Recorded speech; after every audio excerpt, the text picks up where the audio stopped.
listeners. Welcome to Inside TechCom with your host, Zohra Mutabana.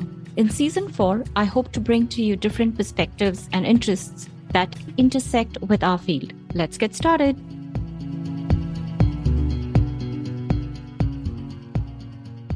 Hello, folks. Welcome to yet another episode of Inside TechCom with Zohra Mutabana. Today, I have a very interesting guest who comes from the world of academia. His name is Ryan Boettger. He is the professor and department chair in the Department of Technical Communication at the University of North Texas. Hey, Ryan, welcome to my show. Thank you for the invitation. I'm really happy to be here. Yes, and I'm equally happy and excited to have you on my show and to kind of dig into how academia is thinking about AI and what we can do, the corporate world, academia, and everybody else, all the other stakeholders together. But before that, welcome to my show and share a bit about yourself. I'm one of those rare species in that I actually have 3 degrees in technical communication. I have a bachelor's degree in tech comm from UT San Antonio from 2002 when nobody really knew nobody was having tech comm degrees. And most of my majors now who I oversee often stumble into our degree as well because they're starting usually in English and then find us. I actually started out in journalism. And that's how I found tech comm. In addition to getting a really solid nuts and bolts education in tech comm, I was very fortunate to get a solid foundation in linguistics. And in fact, 2 of my mentors were both sociolinguists. So they looked at large language models and how people actually speak and write versus what textbooks tell them to do. So as you can see, my eventual enthusiasm of AI started way back when I was an undergrad. And it was actually those mentors that prompted me to go into graduate school. And so I did my master's and my PhD at Texas Tech. And then just by happenstance stayed in Texas, ended up at University of North Texas, where I've been for about 16 years, and I am now the department chair. We're a standalone department of technical communication, which is very rare. There's about a handful of standalone tech comm departments. So it gives us a visibility and a voice that we wouldn't otherwise if we were consolidated in with another department. Thank you for that amazing background. Amazingly accomplished. And you bring a very varied perspective to this field, in my opinion, with your linguistics and rhetoric and technical communication. I think we will sort of do a little bit of deep dive into that because I'm curious. I've taken linguistics way back when I did my graduate studies at Northeastern, but I somehow, of course, I didn't go deep dive into really understanding the impact of linguistics on AI. So I would be curious to learn from you, what have you gained from that education and background? And the mentors that had that impact on you, that influenced you to do linguistics. So, you know what? Why don't we just dive right into that, actually? Okay. First of all, just like technical communicators, there's a whole bunch of different types of linguists. Of course, there's the theoretical side, and then there's the applied side. And I naturally fell on the more applied side. But I think 2 of the things that I can say that stand out the most to me is having a solid understanding of the structures of the English language. I diagrammed sentences and loved it. As we're moving into the world of AI, if you don't know how to prompt the AI, if you don't have the terminology, if you don't understand structures, if you don't know what makes something persuasive, you're not going to get the output that you want. It's kind of a garbage in, garbage out model. So I think just having a understanding of language and usage gives me the terminology that I can be to be a more effective, what I call a prompt engineer, somebody who kind of acts as that specialist between the AI and the human. The other thing that I really gathered, of course, from linguistics is what we call language in use. Especially in higher ed and in the classroom, we are often teaching concepts that are completely abstract from the quote unquote real world. That, of course, is the complete antithesis of what technical writing and technical communication is. And in fact, we often have to break our students of a lot of the bad writing habits that they got in high school and college, because the type of writing that they did, these reflective essay writing or the 5-paragraph essays on a controversial issue, a manager is never going to ask you to do those things in the workplace. And so with that type of writing comes a whole host of preferences for writing, for speaking to audiences that aren't necessarily relevant at all to how we communicate in the workplace. And so something that, socio or what we call corpus linguistics, which is looking at gobs of text and looking and finding quantitative and qualitative patterns about what common usage patterns exist and how people naturally use language, that has not only informed my research over the past, 2 decades, but it speaks directly to why I am so excited about AI, why I consider myself an AI enthusiast, and why I'm really leading my department into being the forerunners of offering a curriculum that includes AI so that my students have marketable skills. These are the next generation of technical communicators, and I want to make sure that they're prepared and that they stay employed in the field that they get their degree in. You presented a webinar to the North Texas Lone Star chapter, and that's where I was introduced to prompt engineering through your webinar. So thank you for that. And I have honestly very intentionally used, I guess, the principles of prompt engineering that I've learned back in school. You talk about persuasive writing and how you need to be persuasive in your prompt engineering, in your prompts. I've intentionally tried that, and I definitely see a qualitative difference before and after. So there was before the webinar and then after the webinar. But can you give some examples of what you think is a persuasive prompt, just for my audience as an example? Yeah. It might help if I kind of backtrack a little bit and talk about what I mean by what a prompt engineer is. It's not my term, but it is what I perceive as a professional or somebody who specializes in crafting clear and concise and effective prompts to be used in an AI system or a language modeling system. And the primary role is to guide the AI to create an accurate and a contextually appropriate response. And that comes from iteration, from designing and refining prompts based on what the desired output is. And that prompt engineer is really somebody that bridges the gap between the human users and also the AI tools, which creates a more seamless collaboration. And I give that definition because to me, it sounds an awful lot like a technical communicator. And part of the reason why I want to introduce this term to the field is because this is the next job, I believe, of what a technical communicator should do, because it really encompasses everything that we've been trained to do.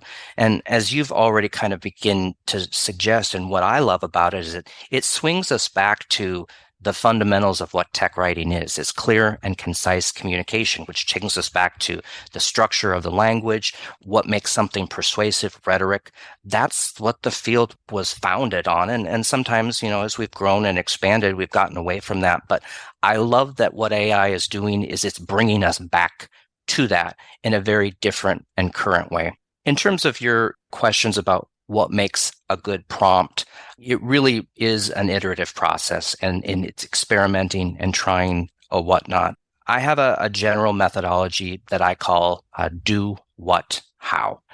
Do being giving the AI some command verb, create, write, read. And then what is exactly what you want them to do. Read my policy and procedure. Create a bad news memo regarding the change in sick leave. And then the how often is the way that you want the information presented, or perhaps in the style that you want. So again, if we're writing bad news or we're delivering bad news, maybe we want a semi-detached legitimate use of passive voice, maybe. We don't want an actor in the sentence because we don't want to implicate a particular person. And again, knowing the terminology and knowing the rhetorical elements that go into that is where the how takes place. One of the things that I'm sure we'll talk about later on, but come up in the how part of the prompt, is a legitimate ethical question that people are facing is, do you want to write this in the style of Ryan Boettger, for example. And, eventually, if you're a known figure and there's enough information about you on the internet, the way that a lot of these models are where they're at is because of web scraping. And, your information was on there. This invites a really legitimate ethical question: is does Zora want to create policies and procedures in the voice or in the style of Ryan Boettger? Generally, I say you don't want to use a specific person or a specific title. I think you need to think about not only the ethicality of that, but the legality of that. Mm-hmm. I know perhaps this issue is going to be more prominent in people that write fiction. So, for example, if you're writing a thriller, maybe don't prompt the AI to write in the style of James Patterson. Because if we do get into the plagiarism and the ethical issues and whatnot, you want to think about what your prompts are going to say to a court of law. If you can show legitimately that, these are the prompts, this was the process, this was the iteration, that's one thing. But if you say, I wanted to write a policy and procedure in the voice of Ryan Boettger, and you're not Ryan Boettger, you want to think about what that's going to do. So there are ethical issues involved in this. And this is why I think it's so important to know language structure, rhetorical elements, because if you know those concepts, that's not plagiarism. That's not an ethical issue. It's what makes something persuasive. So you can take it and distill it down to those parts. Wow. The do, what, and the how. I think it's like a formula that you can follow. And then you bring up the whole ethicality of prompt engineering, which as a technical writer, it's something that I think about every time I write. Plagiarism is front and center and giving credit. But I did not think about ethicality in the prompt that I put into AI. So that's a good reminder, I think, for all of us, that as we start talking about ethicality, we start paying attention to how are we asking AI for information. Good one. And yes, I do intend to do sort of some deep dive into what you think about ethicality in AI. Maybe a few questions away. But again, before we get there, you talked about UNT having probably one of the few departments of TechCom in the US, one of the 5. Is that right? Yeah. And in fact, I was thinking about that earlier this morning. I can only come up with 2 more. So we may be one of 3. So, I mean, it's literally a handful. Yeah, a handful, which is actually sad because when I went to Northeastern in the early 2000s, technical communication did not have its own department at all. It was part of Department of English. And I know that TechCom has its roots in rhetoric, but that has sort of also, this is my opinion, has sort of been detrimental to our field because of funding, lack of funding. We are working with engineers.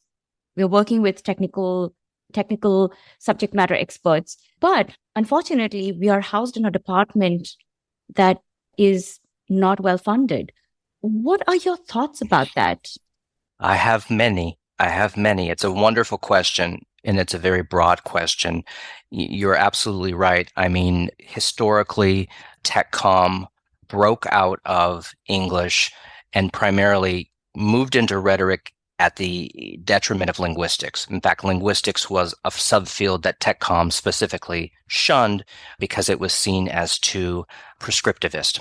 That was unfortunate because I think that the things that we talked about, the things that spoke to us from a linguistics level, that was the applied side of linguistics. It wasn't the language in isolation aspect of the field. Yes, historically, TechCom programs have been shoved in with English departments, and they're not only just English departments, but I would say that they are traditional literature-based English departments. And truthfully, I know a lot of people, administrators included, don't really understand the difference, but literature couldn't be more opposite of what we do as technical writers and technical communicators. The concept of an English department has always puzzled me because it really is a concoction of linguistics, creative writing. It can be TechCom, it can be rhetoric, it can be literature. Sometimes it can be world languages. And really, it's just a silo for humanities stuff. And historically, that's how things have come. And as a result of being in a larger department like that, you're always fighting for resources. And in addition, TechCom has a messaging problem. We have an image problem in the sense that for a long time, nobody knew what tech comm was in high school. It was kind of a pejorative because it was what the vocational learners were doing. The ones that are like making really good money as plumbers and whatnot right now because they have a trade and they have a skill, but they learn this type of writing. It was also what the scientists were doing. And we have quite a few science majors who did, STEM education programs in high school and didn't actually know what they'd been doing all that time was technical writing. So everyone knows what English is. That's just kind of something that happens. And that's why we have that kind of, there's good and bad about not being part of an English department. But I would say I would not probably be having this conversation with you today if I was part of a traditional English-based department, just because there's so many other variables involved. On the other side of that, we have, you're right, we're training engineers. And in fact, Mercer is one of the only institutions that I thought about that has a standalone tech comm program, and they're in a college of engineering. But with engineers, you also have a very different relationship with those individuals as well, because those are engineers. They're not trained in rhetoric and professional communication. And historically, tech comm is often seen as the servants or the subordinates. There's these constant dynamic issues that you have. I am very fortunate because, as I expressed, I have 3 degrees in tech comm, and I went into a department of tech comm, and most of that was just dumb luck. And I am so grateful for that because I do not think I would function in a department of English. I certainly would not be chair because that particular department would not necessarily value somebody with my background leading their department because I'm not passionate about literature. I think I couldn't have explained that better. You gave us a little bit of historical context of why technical communication was part of the English department, and it really is like the broader humanities.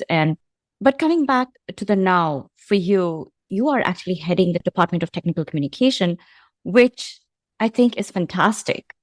That, I think, keeps our profession front and center, and probably it helps you. You talked about funding, the lack of funding. Being a standalone department on your own 2 feet, you probably have more, I'm guessing, and please correct me here, but probably because its own department, technical communication is probably better funded at UNT. Yes and no. Yes and no. We're a small department, which has its good and its bad.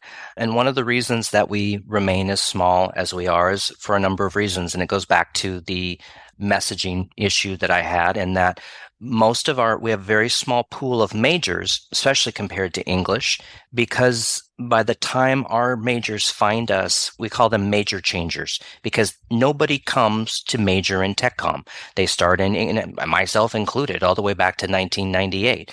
I came to do X, and then I took a technical writing course, and I took it early enough that I had time to pivot and shift. A lot of these kids, especially some of our engineers or our visual arts students that make tremendous technical communicators, they wait until their junior or senior year to take our intro to tech writing course because the concept of tech writing is scary to them and they want to save it until the end of their degree. And then they take it and they're like, why didn't I know about this before? And my question is, yes, why didn't you know about this before?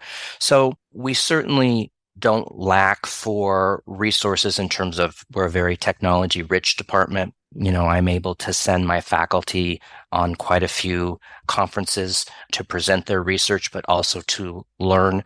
And I don't just mean academic conferences, but industry conferences like Confab, the Content Strategy Conference, where they can bring this knowledge not only into their classroom, but into their research as well.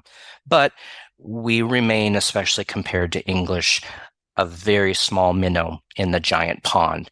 And we have to function very differently as a department because there aren't as many of us.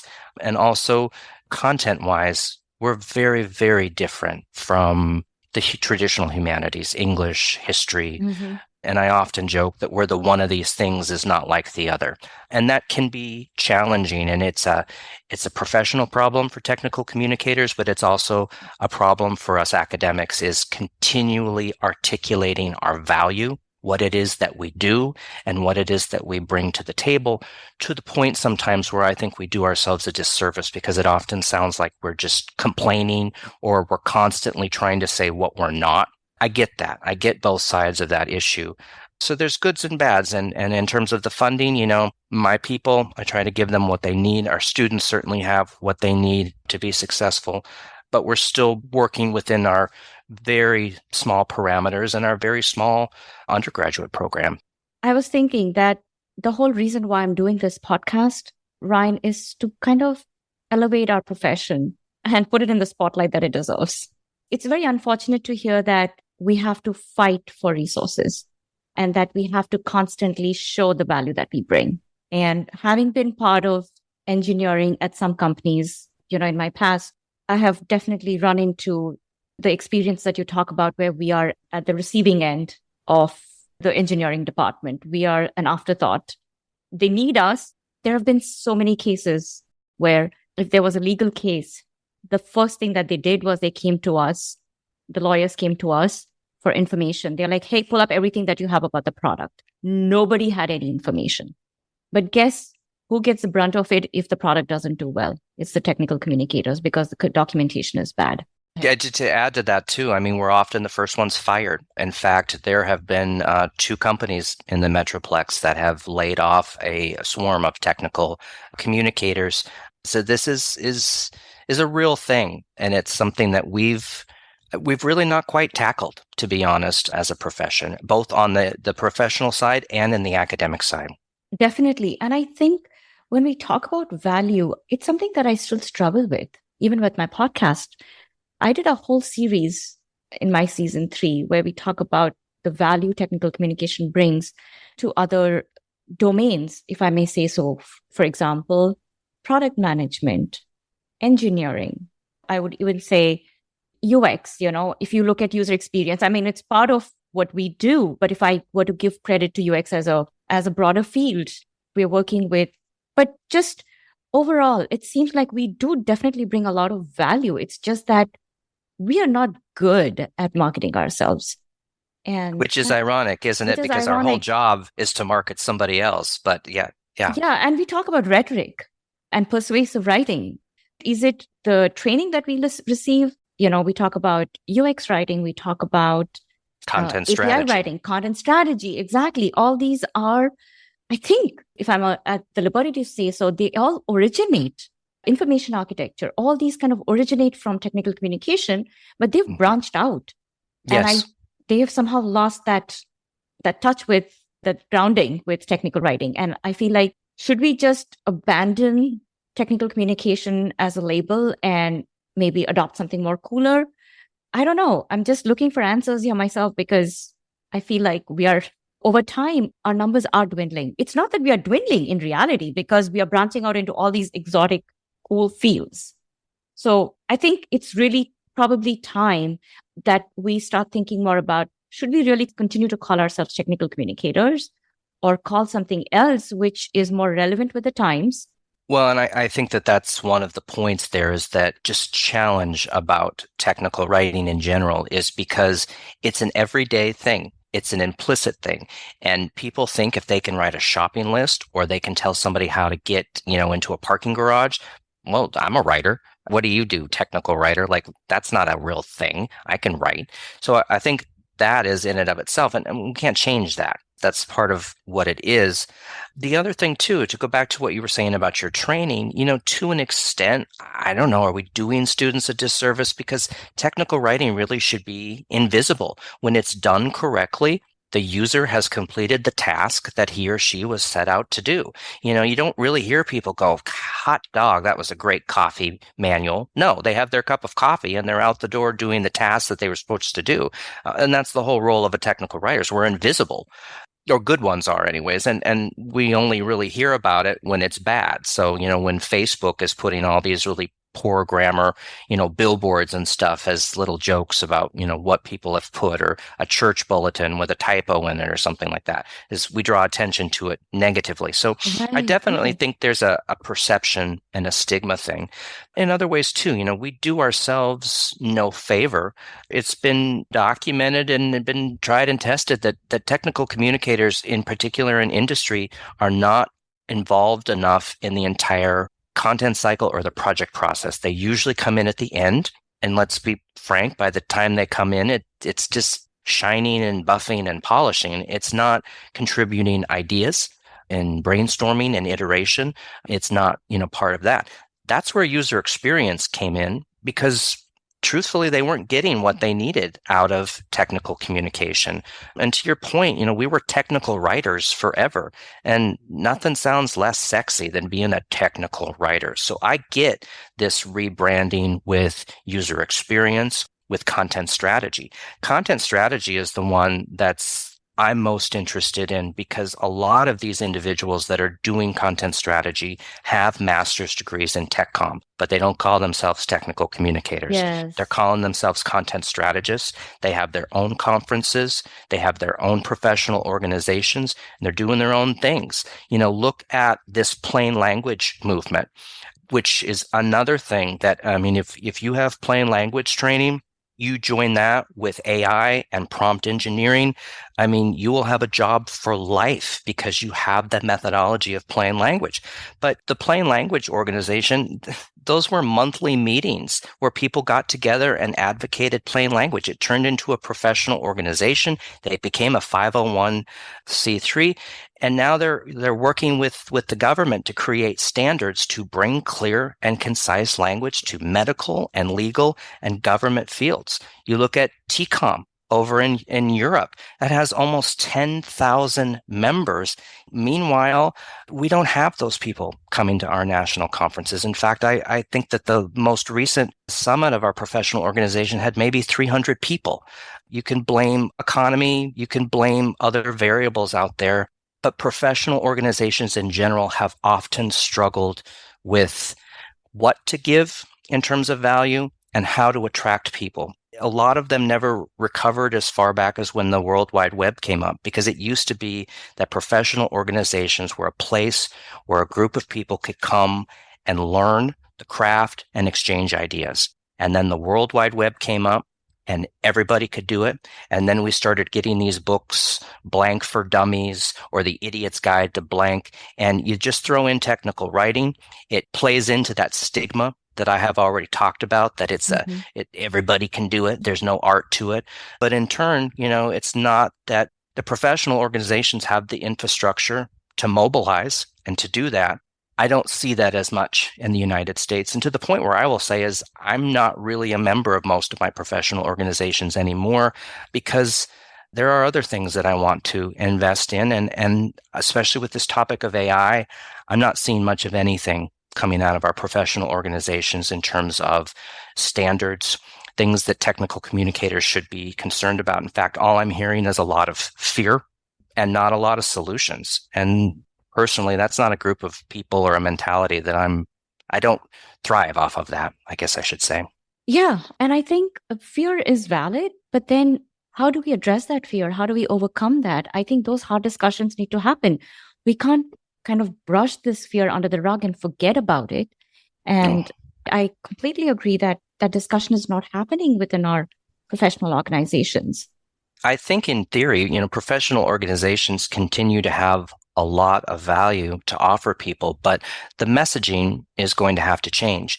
And I know that it's possible because, look at what the STC did when they got the technical writer added to the Bureau of Labor Statistics. They got us classified in there. It was a huge achievement for technical writers. It brought validity and value. We've been talking about that, directly to the field. So they have that ability to do that. But we've talked about user experience. It's not so much that those individuals abandoned us, but they weren't getting what they wanted or they needed from their professional organizations. So they went off, they found somewhere else, and they formed their own community. This is happening with content strategy, too. This is happening with plain language. And so what's happening is all of these different silos that are technically under the umbrella of technical communication are showing up, but nobody is associating those fields with technical communication. AI is a perfect opportunity for professional organizations to get in on something that is current, that is on the lips and tongues of everybody in the country. We are never going to get another opportunity where we can say, oh, I'm a technical communicator and I work with AI or I do prompt engineering. And people go, oh, cool. We will never, at least in my professional career, ever have an opportunity like that again. So this is the time. Unfortunately, like you've said, historically, it's often easier to not have the conversations and brush everything under the rug. AI, you can't do that. It's become impossible. It's going to happen. It's happening, whether you like it or not. And it's not just a drip of information. I mean, every day it's like drinking out of a fire hose. And I don't see that changing for the foreseeable future. I think things will stabilize. But if you don't have a consistent message now, if you're not working to reskill people or to show them the skills that they already have and how they can apply it, if you're not opening your doors up to the next generation of technical communicators who will have to know these things or they will not be employable, regardless of what your opinion of AI is, that's not doing them a disservice. And so, it's very likely that AI could separate off too. I mean, it doesn't belong to us. It doesn't really belong to any field, but prompt engineer in particular, that should be the job my students get. I want my majors to be prompt engineers with a BS in technical communication. And so there are things we can do, of course, at the academic side, but there are things that have to happen at a much broader level. And that's where professional organizations, that's why they're there. That's what they need to be doing. I asked a colleague of mine because she attended the summit, and I said, what's the temperature there? And she said, yeah, I mean, people are talking about it, but it's fear. And to your point, when nobody is acknowledging it and nobody's talking about it, that fear just feeds. And fear turns into paranoia, it turns into anger. It's not constructive, certainly doesn't help us. And I'm sure this will pop up very soon, whether it's through the STC or somewhere else, but a summit on AI and technical communication where people are mobilizing and talking about these types of things. And I think that is the need of the hour. That discussion needs to happen where all the think tanks, the thought leaders within our profession and within our field need to come together and start talking about it. There are some things that we cannot control, right? The pace at which AI has impacted our lives already. But there are things that we can do to catch up. I mean, I don't want to play catch up. I want to stay ahead of the curve. But what are some innovative ways? Like you talk about prompt engineers being at the forefront. You want your students to be the prompt engineers that get the job. I love the fact that we are kind of picking apart the problem with our professional organizations that are not addressing it.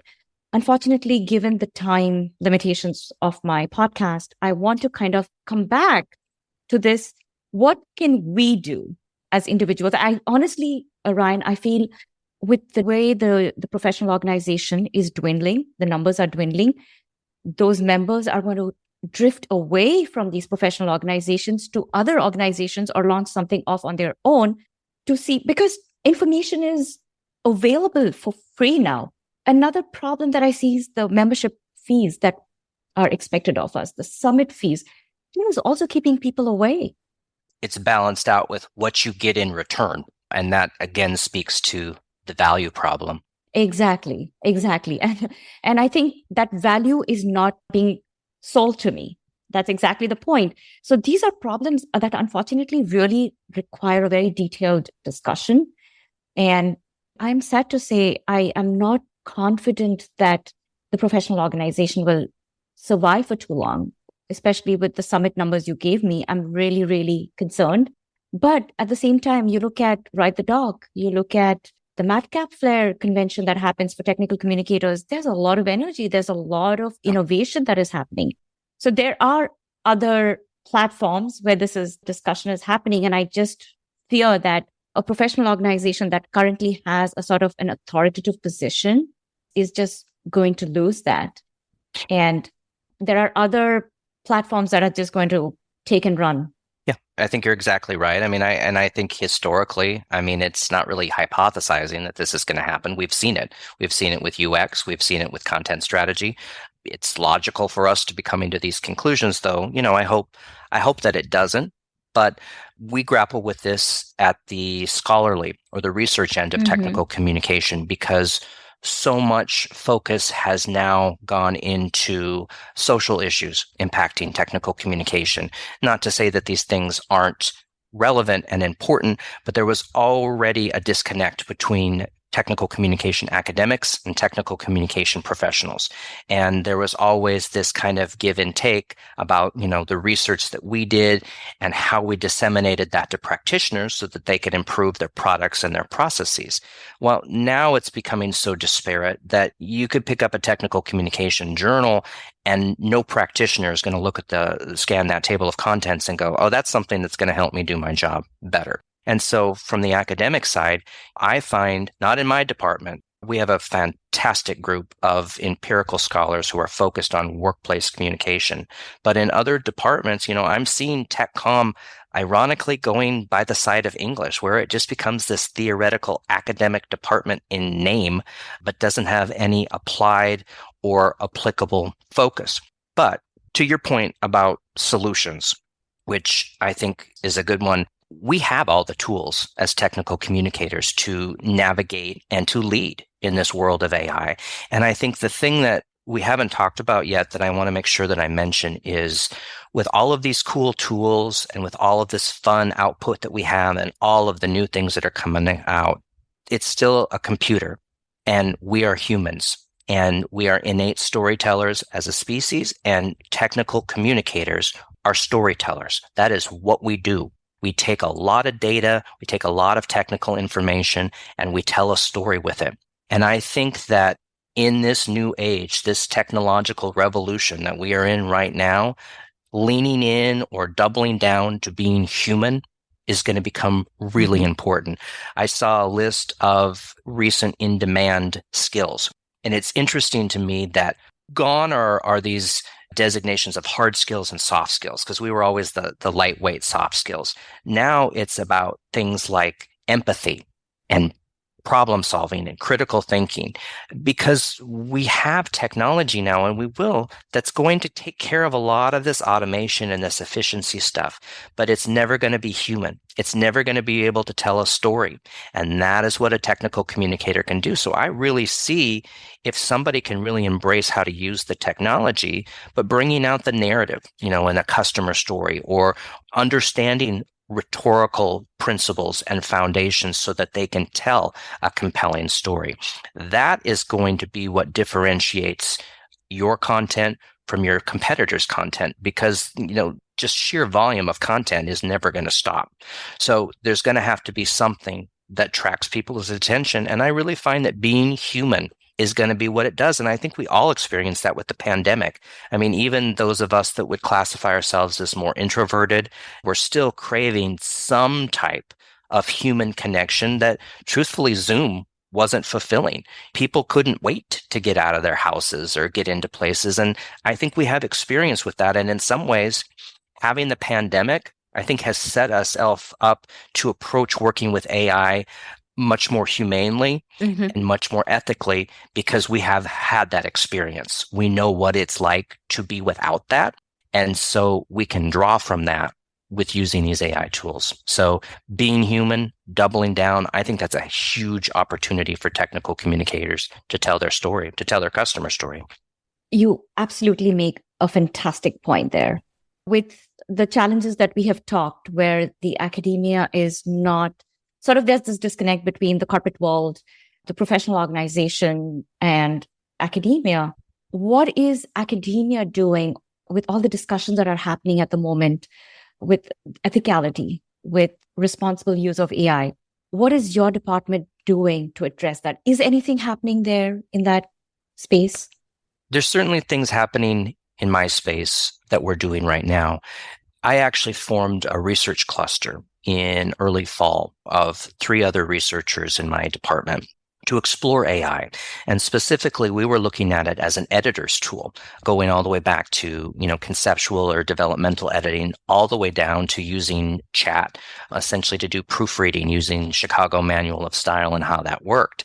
And we were exploring this, and then, come like October, and chat came out, and the whole thing blew off the top, so to speak, and it completely changed the trajectory. So in some ways, we were kind of ahead of the curve, though I still worry that we're way behind, in that we now have courses specifically focused on AI for technical communicators that we have gotten passed through. We have 2.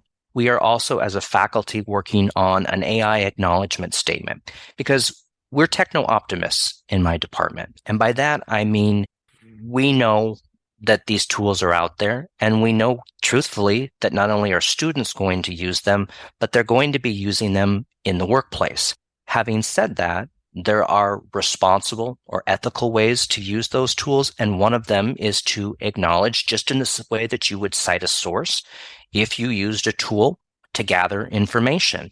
This is, I think, particularly important for technical communicators who have confidential client information or have to sign NDAs. You can't just necessarily feed that data into chat. You've got to be thinking about how to use these tools. And so as a department, we are crafting an AI acknowledgement statement that's going to look at AI not only from a writing perspective and an editing perspective, but brainstorming and inception, ideation, design, production, and it will go in all of our syllabi. And it's not going to ban AI. I think that tends to be the overcorrection that we're going to see in higher ed. I'm not surprised, but I am dismayed at some of these organizations, these educational companies that are now adding quote unquote AI detectors to their plagiarism detector. For the record, at this point, there is no 100% confident AI detector out there. And I don't know that there ever will be. And as these models get better, it's going to be harder and harder to quote unquote detect that something that is AI written. In fact, some of these educational companies are releasing models based on GPT-3. Well, we're already, if you're using the free version of chat, you're using GPT 3.5. And if you're on the pro plan, you're using 4. And chat GPT is not the only language modeling system out there. There are others, and there will continue to be others. And there's not going to be one tool that's going to catch up with that. And so I'm concerned that in higher ed, there are going to be some reckless decisions where people are accused of using AI. And I think that there's still an ethical gray area that doesn't make it plagiarism, and it doesn't necessarily make it academic dishonesty. But if you accuse the wrong kid, it's going to lead to some interesting legal battles. And I think we're going to see those. And it's not going to just be in higher ed. We're seeing that in the music industry. We're seeing that in the art industry in terms of how these things are done. These things will be fought out in court. I just don't want to be the cautionary tale, so to speak, from the academic side. And so part of our reason that the faculty are coming out with this AI acknowledgement statement is that we need to be mindful of this. We're not only training our students how to use them, but we also need to be mindful about what that means and how that impacts their work, and think before we accuse or go off on something. So I hope we're taking a more measured approach. I'm hearing, not necessarily at my institution, but in other places where they're overcorrecting, which is what higher ed always does. Their instant thing is to ban something. Ironically, in higher ed is to censor something. But those individuals, truthfully, they will lose in the end, but not without without pain. Yeah, it makes sense. I think this is why it's so important to have conversations like you and I are having now. Why I just think it's so great that you're devoting your season to this theme, because on LinkedIn, for example, I'm seeing technical writers come out and say, I will never use AI. I signed a non-disclosure agreement that all work would be my own and da-da-da-da-da. And it's like, well, do you use spell checker? Because Microsoft has had AI in its spell checker all the way back to 2016. So in part, chances are you're using AI and you don't even know it. And then it turns into this nuanced discussion of, well, I'll use AI here, but I won't use it here. And if you use it here, you're wrong. And we are getting into that area right now. I think it's just part of the process, but I think education is going to be key.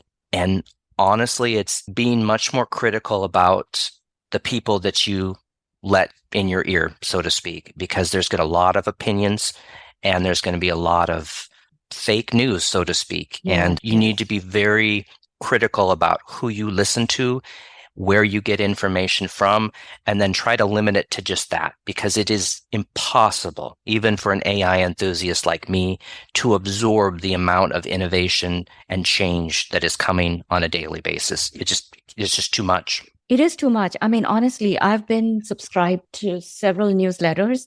I'm starting to unsubscribe because there's burnout. I'm feeling this AI tool burnout. I cannot keep up.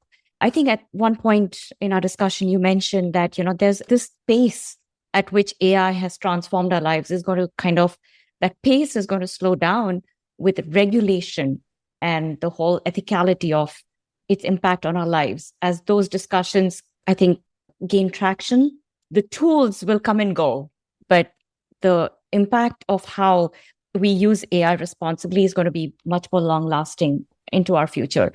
What I'm really happy about, Ryan, is to hear that your department, you and your team are kind of at the forefront where there is this critical thinking that is happening. And hopefully the students that are going to graduate out of the program who are, with AI being included in the curriculum, they will also become critical thinkers, thinking about bias, thinking about ethicality, thinking about responsible AI use. I think that is what is going to determine our future, not whether we are going to be relevant or not. It's a completely different way of teaching, and it's a completely different way of learning because it's drawing on skill sets. That's the reason that I started this research cluster focused on editing, is because I'm foreseeing that it's the editing skills that are going to have to be really enhanced. Because I'll be perfectly frank with you, a lot of the jobs that my less than stellar majors get right off the bat is SEO writing, article writing. I'm sorry to say that ChatGPT can replace those students already, and truthfully better with less error, because ChatGPT is pretty good at writing grammatical sentences that don't require a lot of editing and proofreading. But it's quite generic. There's no specificity. There's certainly no attention to audience or awareness in there. And that's where the editing skills come into place. And so it's a completely different way of working. And I think one of the things that we're all going to find, myself included, is that our processes for creating is going to be completely changed because there are certain factors that are going to be automated to us. So we lose the process that led that. But at the same time, we're going to have to draw from different skill sets like critical thinking, editing, those types of things in maybe ways that weren't part of our wheelhouse or part of our muscle that just needs to be strengthened a little bit more. And so when I say it's a completely different way of learning and teaching, it's a completely different way of learning and teaching. I think Tech Comm, honestly, is going to be fine in this kind of prism of higher ed. I think it's these mega sections of history and sociology and political science that teach these, 500 to 700 kids in a lecture hall. You know what? You can get that information from chat, and you can control the AI to be a better language tutor and disseminate the information in a way that's going to get you the comprehension that you need much more efficiently. It's those types of traditional lecture-based methods that need to be worried. It's the boutique style of teaching that we do with, 20, maybe 30 students, teaching them how to do something versus just teaching them about something. And in the end, in higher ed, I think that's what it's going to come down to. Very interesting.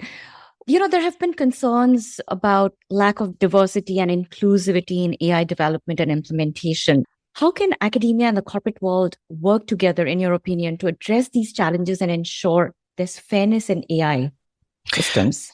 Those are all very legitimate concerns because most of these language models, so like GPT, this data was scraped from the internet from until about 2001, I think was when the data set. 2021. 2021. And it's not so much that the language model is, as some people have said, inherently racist or not inclusive. That was the data that was out there. And as a corpus linguist, I can tell you that I grapple oftentimes with collecting diverse texts from students because when you are part of a minority, there's less data available. And large language models like large amounts of data. And when they don't have a huge data set or corpus to pull from, you're not included. So what needs to be happening is there needs to be more of a focus on finding these populations, collecting their data, inventorying it, attaching it to metadata, and then using that to get into those systems. But that's the only way that that's going to happen. And until there is more of a concerted effort to seek out these populations, we're not necessarily going to have that reflected. Now, the good news is, I think this is another opportunity for technical communication, is that a lot of organizations can create their own language modeling systems. That's what's coming down the pipeline. Amazon is starting to do that. And if you know how to code with Python, you can create your own scripts that are not only going to help your own processes, but can be done in-house. So if you're an organization and you know who your client base are, and you have hundreds and hundreds of documents that speak to that client base, you create your own language model. You train your own language model that in some ways gets rid of this NDA ethical issue, legal issue, because you're all still doing it in-house. Again, that's another skill for technical communicators is skill up, learn some Python. I remember in 1998, 99, where I learned how to hard code HTML. And there was this newfangled thing called CSS that we all had to learn. And we had to learn how to do it in a text editor because it gave us more control than these WYSIWYG programs like Front Page. And, I was a hard coding dinosaur for a long time. And I see that same thing with AI.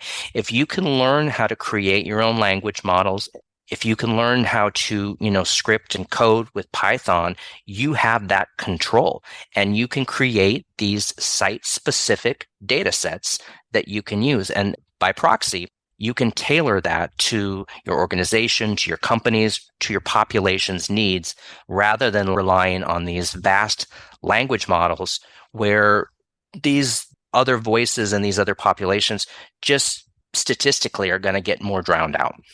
From everything that we've touched upon so far, this is one thing that gives me optimism, that there is hope for us. And I think you absolutely hit the skills, the exact skills, the precise skills that technical communicators need to be thinking about. That's learning how to code, simple Python.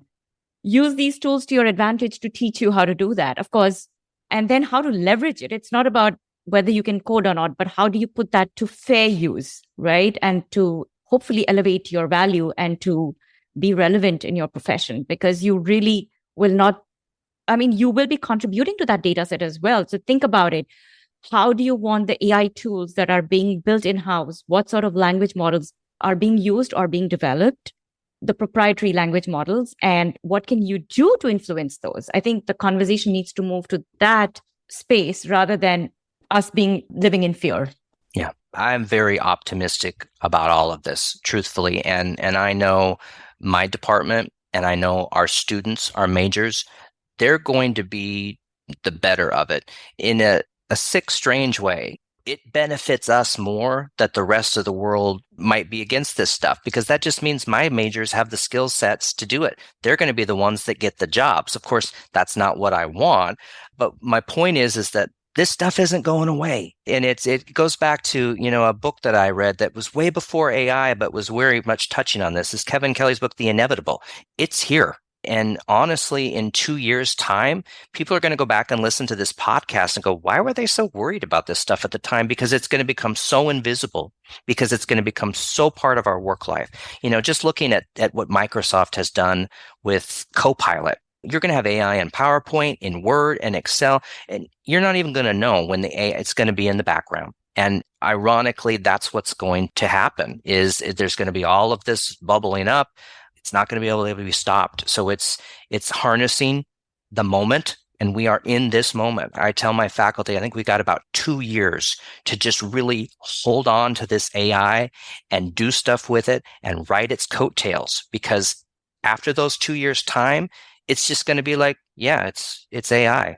The gush of information will stop because it will become so part of our everyday life that it will be hard to disentangle where the AI ends and begins. That is an amazing perspective, Ryan. I think in my head somewhere, probably I've been thinking along the same lines. But now that you've said it aloud, it's like you're riding that wave right now. And things are going to settle. And then it's just going to be invisible. And you will not even realize it. You got sucked into it and you've learned how to swim. Yeah. And you will not even, it'll just be another tool. I think my previous episode, I interviewed a colleague of mine, and he says that it's just going to be another tool that's going to be running on your machine. And you will be using a lot of your existing skill sets in different ways. Yeah. And that is where you need to put your thought, not, oh my God, I'm going to be out of a job, but more like, oh my God, this is a great opportunity for me to really, really push myself and ride this wave and come out a winner. But it's recognizing that you have the skills, but you're going to have to learn them differently. Yes. And then learning again to articulate the value of what it is that you do. And so, like I said, everybody who's in the field right now has this opportunity to ride this same wave. I didn't create this wave. I'm just taking advantage of it. But everybody that wants to get involved has this opportunity. And this is your probably last and best chance within your working career to have a moment like this where you can go, I'm a technical communicator. These are my skills. I know plain language. I understand rhetorical devices. I can code with Python. I can be your prompt engineer. And that a hiring manager from a completely different field goes, oh, I know what you do. You're hired. It's not stomping our foot saying, I want respect. It's saying, these are the skills I have. And you can directly see the relevance to what's changing right now in terms of how this will benefit you and your organization. Yeah, I think the way we talk about a profession, rather than, oh my God, I need value, but more like, these are the skills I bring and therefore I bring value. That's great advice. And we have been at this amazing conversation for the past hour. And I had all these set specific questions, but we just covered all of that organically at this point. This has been a very, I guess, sort of that moment of nirvana for me, where I'm just being enlightened. Because I'm reading all about tools and I'm like, oh, how do I use it? And I'm just getting lost in that noise. Yeah. And this was that moment for me to take a step back and really think ahead rather than just be overwhelmed by what's happening with this whole AI noise. I think if we can think about processes and skill sets, those are never going to change. The do, what, how methodology that I gave, we're now entering a stage, for example, where you can write mega prompts. You can write 2,000 word prompts right now. So think about that from a corporate perspective, in that I want it in short sentences, no more than 15 words. I want you to use simpler jargon like put instead of place. These are type of plain language standards. But imagine being able to write all of that out, being able to save that.